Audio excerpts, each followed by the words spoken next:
in 2017. This is a Thor News presentation. Hit the button, baby. Thor News presents Stay Cool. Hey, y'all. It's Thursday, August 20th, and we're talking about the dangerous stuff that involves space agencies, human space exploration, Russia, and America. All right, great. Congressional slashes to NASA. Commercial crew forced Bolden to buy Russian rather than buy American.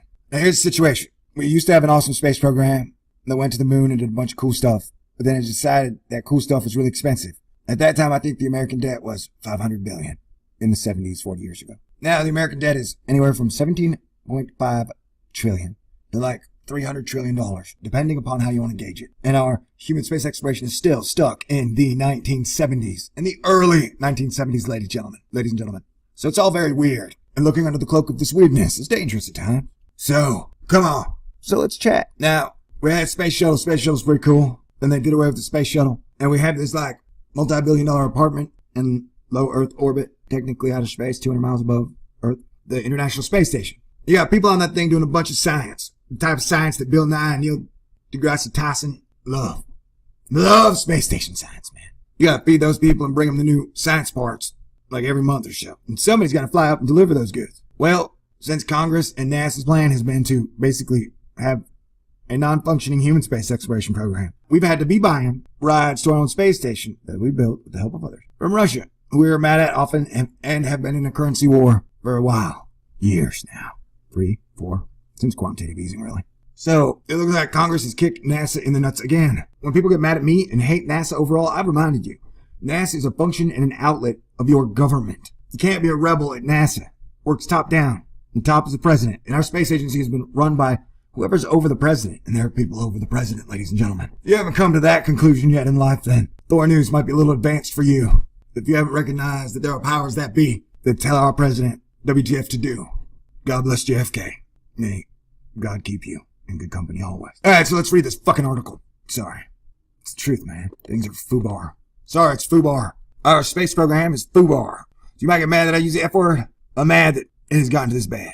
August 11th, 2015, Ken Kramer. Universe Today. U.S. congressional cuts to NASA's commercial crew program forced NASA to buy more seats for U.S. astronauts to launch on Russia Soyuz capsules like this one launched from the Baik-Onur Cosmodrome in Kazakhstan Wednesday, July 22nd, rather than the American crew capsules under development by Boeing and SpaceX for NASA. Okay, so if SpaceX and Boeing are American companies, Congress doesn't want American money being spent on American flights? That seems weird. Here, the Soyuz DMA-17M capsule carries Expedition 44 Soyuz Commander Oleg Konenko of the Russian Federal Space Agency, Roscosmos, Flight Engineer Kajel Lindgren of NASA, and Flight Engineer Kimiya Yu of Japan Aerospace Agency, JAXA, in orbit to begin their 5-month mission to the International Space Station. Credits, NASA, A. Jimenez. In the face of drastic funding cuts by the U.S. Congress to NASA's commercial crew program, aimed at restoring America's indigenous launch capability to fly our astronauts to the International Space Station, ISS, NASA's administrator, Charles Bolden, is being forced to spend another $500 million for seats on Russia's Soyuz spacecraft instead of astronaut transport ships built by American workers and American manufacturing faculties. The end effect of significantly slashing NASA's fiscal 2016 commercial crew budget request by both the U.S. Senate and the U.S. House is to tell NASA to buy Russian rather than to buy American. I don't buy that bullshit. Something weird is going on with our space program and our Congress. Who's telling Boeing what to do? I'd like to know. Furthermore, the average cost for a seat under the new contract with Russia rises to $81 million compared to about $76 million for the most recent contract, an increase of 7%. In response to the congressional CCP budget cuts, NASA Administrator Bolden sent a letter notifying congressional lawmakers about the agency's new contract modifications with the Russian Space Agency about future crewed flights to the space station. I'm writing to inform you that NASA, once again, has modified its current contract with the Russian government to meet America's requirements for crew transportation services. Under this contract modification, the cost of these services to the U.S. taxpayers will be approximately $490 million to do some high school science experiments on the International Space Station. It's been up there forever. It's a high-rise apartment of science. Bolden wrote in an August 5th letter to the leaders of the House and the Senate committee responsible for deciding NASA's funding. The budget situation is completely inexplicable, given the relentless pressure from Congress, led by Senator John McCain on the Department of Defense and the U.S. aerospace firm ULA, to stop purchasing and using Russian-made RD-180 engines for the 100% reliable Atlas V rocket by 2019, as a way to punish Russia's President Vladimir Putin and his allies. Our space agency should be based on being the best we can be, inspiring the people, and kicking ass. Our decisions should not be based on punishing presidents of other countries we have a hissy fit, tiff, almost actual war with. Why is our space agency such a clown car? And why would our own Congress want to give $500 million to the Russians instead of our own NASA subcompany? Why haven't we built a new rocket cooler than the LSV? The LS-5, man. Because on the other hand, those same congressional leaders clearly have no hesitation whatsoever in putting money into Putin's allies' pockets via the NASA commercial crew account at the expense of jobs for the American workers, and while simultaneously potentially endangering the ISS as a hedge against possible Russian launch failures. Multiple Russian and American rockets have suffered launch failures over the past year. Yeah, I don't even want to get into that, man. It's all very weird. Boeing and SpaceX were awarded contracts by NASA's Administrator Bolden in September 2014, worth $6.8 billion to complete the development and manufacture of their privately developed CST-100 and Crew Dragon astronaut transporter under the agency's Commercial Crew Transportation Capability, CCAP.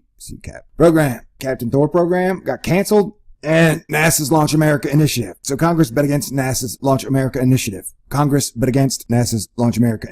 Somebody out there is saying Hail Hydra, and I don't think it's funny.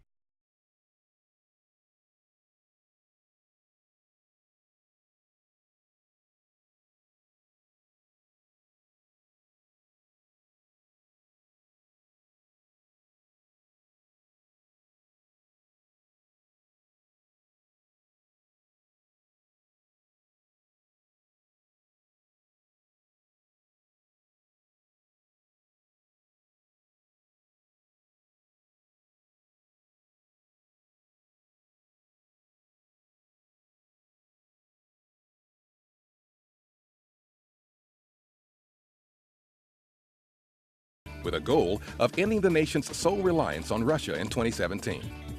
This is a Thor News presentation. Hit the button, baby. Thor News presents Stay Cool. Hey, y'all. It's Thursday, August 20th, and we're talking about the dangerous stuff that involves space agencies, human space exploration, Russia, and America. All right, great. Congressional slashes to NASA. Commercial crew forced Bolden to buy Russian rather than buy American. Now, here's the situation. We used to have an awesome space program that went to the moon and did a bunch of cool stuff, but then it decided that cool stuff was really expensive.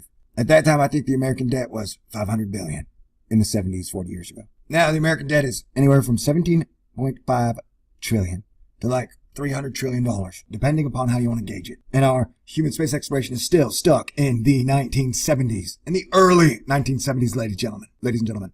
So it's all very weird. And looking under the cloak of this weirdness is dangerous at times. So, come on.